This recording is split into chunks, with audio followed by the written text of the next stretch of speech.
Ладно, ничего, пойду.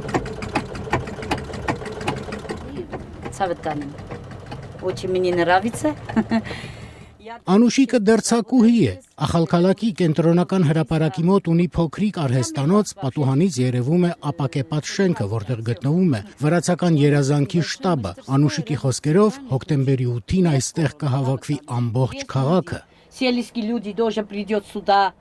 Вот, всех придет и смотрит, вах, что мама делает, вот так. Անուշիկը նախընտրական հանդիպումներին չի մասնակցում, տեղեկություն չունի, թե քանի տեխնացու է պայքարում, ինչ ծրագրեր ունեն տեխնացուները, Անուշիկի պես ընտրողների թիվը մեծ է, ասում է Ջավախք տեղեկատվական կենտրոնի ղեկավար Ռիմա Գարիբյանը, նրա խոսքերով Ջավախքում ավանդաբար հաղթել են իշխող ուժի տեխնացուները։ 90%, там 80%. Մեր տարածքում իշխող կուսակցությունը հաղթել է 80, 90 եւ նույնիսկ ավելի տոկոսով 2012-ին այդ կարծրատիպը թվում էր թե մի քիչ կոտրվեց, տեղացի ղեկավարները միևնույն է, ասում են, որ բնականon է, երբ մարդիկ քվեն տալիս են իշխանությանը։ Население должно голосовать за правящую партию, они так голосуют. Ոնց ուզեն կանեն, ոչ մեկին չեմ ճանաչում։ Ոչ մեկի խոստումներին չեմ հավատում, դրա համար էլ չեմ գնա։ Եթե խոստացածի գոնե կեսն անեն, այդ ժամանակ կգնամ։ Դե նախապես գիտենք ով կընտրվի, էլ ինչու գնանք, դուք էլ գիտեք։ Вы тоже знаете. Правильно, когда все пойдут и правильный выбор сделают, но Ճիշտ է, երբ բոլորը գնում եւ արդար ընտրություն են կատարում, իսկ մենք գուցե կգնանք, գուցե ոչ, եղանակից է կախված, տրամադրությունից։ Пойдем или нет.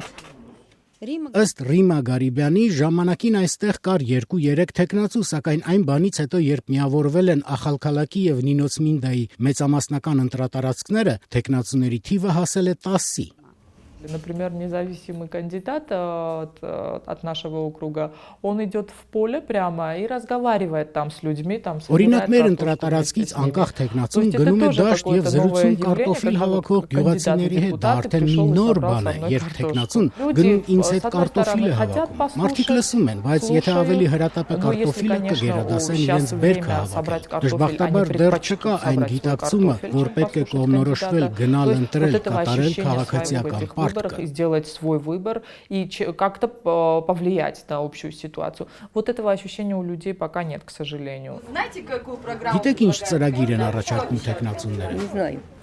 Ոչ, բա ինչպես է կընտրելու։ Դե մի քիչ գիտեմ կընտրել։ Так и выбираю. Ну, не за всеми, но Հենզելը Մկոյանը Դե программа. Հենզել Մկոյանի ծրագիրը մեզ համար հետաքրքիր է։ Նա ինչ խոստանում անում է, դա գիտեմ 100%։ Что обещает, то делает. Это знаем 100%. А это Որ կուսակցությունից է։ Որ կուսակցությունից նույնիսկ չգիտեմ, բայց Հենզել Մկոյանն է։ Մկոյան։ Չէ, ընդհանրապես չգիտեմ, հետաքրքիր չէ։ как тогда выберете? Բա ինչպես է կընտրելու։ Տեսնենք ով պատահի, ով է մեզ օգնում, որ ոչ ոք չի օգնում։ Кто нам помогает, никто не помогает.